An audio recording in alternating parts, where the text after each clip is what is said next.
சமூகத்தின் சமநிலையை பாதுகாக்கக்கூடிய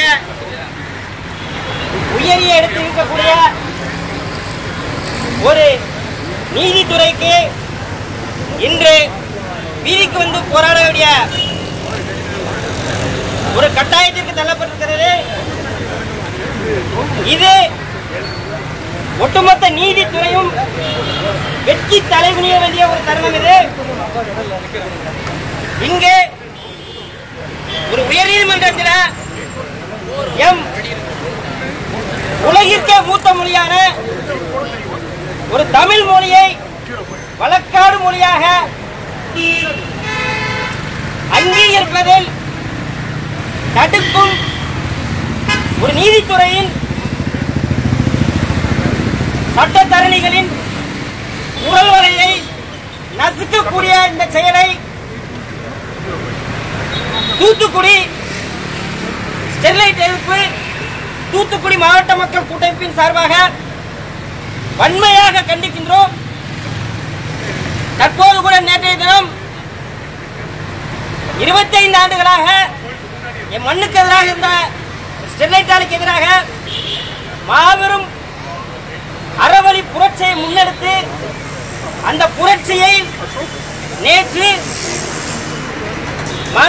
மிகு நீதியரசரின் வாயிலாக ஒரு வரலாற்று சிறப்புமிக்க ஒரு வெற்றியை பெற்று இன்று இந்த நீதி சட்டம்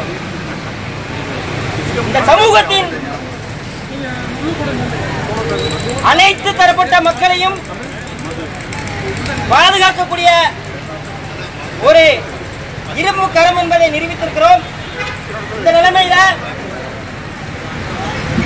திட்டமிட்டு பல்வேறு மாநிலங்களில் இந்தி உட்பட மாநில மொழிகளுக்கு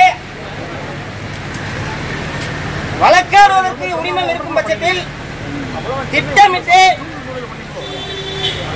தமிழக மக்களை வஞ்சிக்கும் போக்கோடு செயல்படுகின்ற ஒன்றிய அரசை இந்த நேரத்தில் வன்மையாக கண்டிக்கின்றோம்.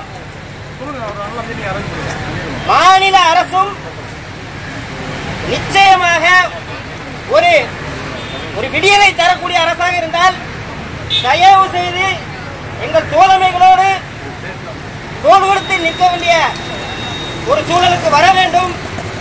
மாறாக அவர்கள் குரல் வலையை நீங்களே நெருக்கும் சூழலுக்கு இருக்கக்கூடாது என்பதையும் இந்த நேரத்தில் பதிவு பண்ணிக் கொள்கிறேன். இந்த தமிழ் மொழியை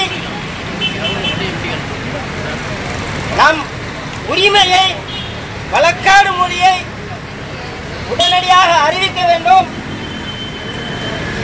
அதற்கு தொடர்ந்து நான்காவது நாளாக பட்டினி போராட்டத்தை நடத்திருக்கக்கூடிய தோழமைகளுக்கு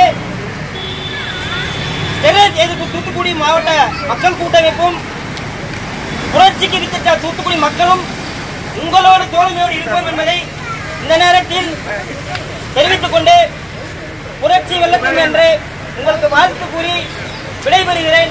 நன்றி. தமிழுக்கான போராட்டம், தமிழுக்கான போராட்டம், நீதிக்கான போராட்டம், நீதிக்கான போராட்டம் வெல்லட்டும், வெல்லட்டும், வெல்லட்டும், வெல்லட்டும். ஒன்றிய அரசு, ஒன்றிய அரசு, ஒன்றிய அரசு, ஒன்றிய அரசு தமிழை உயர் நீதிமன்ற மொழியாக்கி